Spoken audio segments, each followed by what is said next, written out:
How's it going, guys? It's Billy here, and as you can see, I'm not in my normal studio office setting. I'm in Andre's house over here in Vancouver, and you might be wondering, what am I doing here and why? Well, of course, he has his gaming PC right over here, as you guys can see, the one that we built earlier. If you guys want to check it out, I'll leave a link in the description below, and also a card to show you the whole process of what parts we picked and everything else that we did to it. But there are indeed some much needed upgrades. Not that it much needed, but rather some things that I should have fixed that I didn't realize at the time because, you know, nobody's perfect. And I hadn't built a computer in a long time. Not a long time, probably like, I would say at least 3 years was the last time since I built actually my own PC. So this is the first one in a while where I had to actually do a little bit more research on, and you know, it just goes to show you that, you know, sometimes you do a little bit more before you put it all together. So one of the things that I bought and purchased for this, and not that it was wrong, but things could always be done better, is that those are actually airflow fans. It might be hard to see because of the glare over there. There's a Corsair AF 120 fans, and they're not as good for pushing air through a radiator. So the ones you want to get are static pressure type fans, and in this case we got the magnetic lift ones, the 120s. These ones are also in blue because we're going to be using a blue motif for all of this. So you can either get static pressure fans, the SP series by Corsair, or the magnetic ones as well. They also push a lot of air too. The other thing I wanted to move was also the cable over here. Not the cable, sorry. The oh my goodness, what is it called? The I'm just blanking here. I hate when that happens. But anyway, there's too much pressure over there just on the video card. So I'm going to see if I move that actually up and become an exhaust instead of an intake. Even moving the power supply just kind of down, because we actually, not here, you won't see it, but in the room you will, that it'll be lifted up a little bit more because it was a carpeted room, so it wasn't getting much airflow. But we're going to flip that down because there is at least a dust filter, so we can use it that way. And we're also going to be using the NZXT Hue Plus advanced lighting because we want to make this bad boy shine blue. So yeah, what we're gonna do, we're gonna move the radiator up top to be an exhaust. We're gonna leave the 3 actual fans at the beginning. We're gonna change that back one to a blue one as well. And these 2 are gonna be the ones going on the radiator instead. Just some basically minor things that we're gonna just be changing about this. It's not too much overall. And like I said, we did it, like it works, everything works fine, but there's always a way to do things better, and that's what this video is basically going to be all about. So I'm going to just be going ahead and doing all that work for it and just kind of optimizing things to just be in a better workflow just in general. So see you guys at the next step.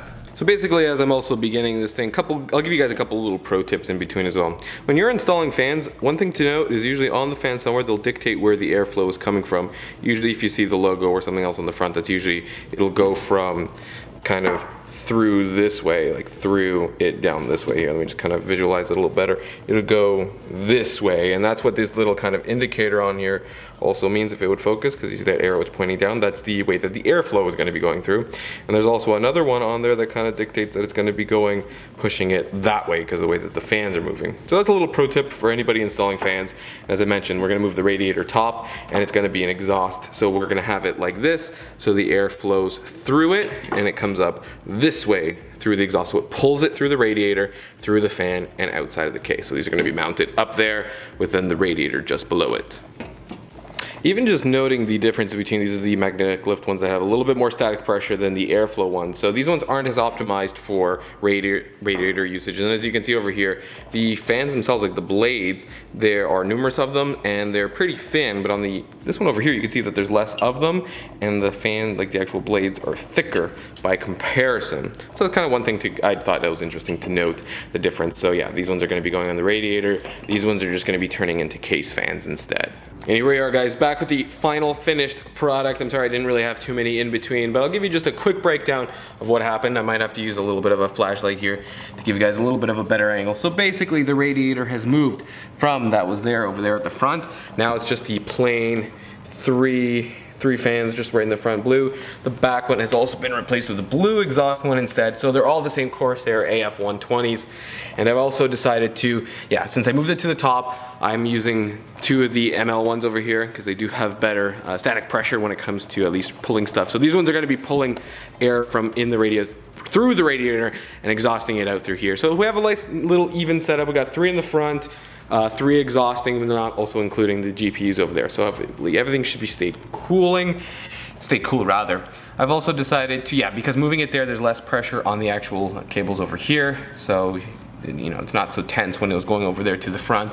And just pure exhaust, at least statistically from what I've seen before, push-pull doesn't really make too much of a difference. So exhausting it will keep it at least cleaner, easier to maintain the dust stuff out of it. The other thing that you're not seeing right here either is the NZXT Hue. Yeah, don't mind the mess here, there's a pile of stuff. They've been all installed along the edges over here of this window here, just like that, 3 over here, and then to the little module in the back there. It was relatively easy to install. I really enjoyed it. And for any of the things that I used in today's video today, so that would be the NZXT Hue, that would also be the ML versions of the Corsair fan, so you guys can check that out. I'll be leaving a link in the description below for all of those. So let's go and plug this up right now, make sure that everything else works, and just show you what the NZXT Hue can do. Okay, and here we go, guys. Everything is plugged up. Everything is working very nicely. As you can see, the NZXT Hue Plus is going on. The cam software, honestly, was really super easy, simple to use and set up. I really enjoyed it, actually. So we have, one, as I mentioned earlier, one light strip on the bottom, one on the side, and then one on the top. And then it's all connected through the bottom, going out the back to the actual device. Super easy to set up. Just read the instructions over once. And as you can see here, it's glowing beautifully. Right now, it's doing a kind of like rainbow pattern, just kind of going through it. You guys can see it like that. You can also just, because there's a lot of blue fans in there, as you guys can tell from the front there, even the exhaust, and even up off the top. We can just make it a pure blue as well, but I kind of like it like this. It looks kind of cool, at least with the colors going by. So you can select your own things. You can even select it to go by, you know, the temperature of your CPU, for example. If it's getting too hot, it'll start turning, you know, redder, and other neat things like that. But yeah, I wanted to show you guys what it looks like just when it's all together. And geez, look, it's just so sexy in there. Look at those 1080s. Look at that radiator up top. Now it's exhausting instead. So it's a little bit noisier now, but at least it's done right this time. So I'm very happy about that, and I'm sure Andre is too.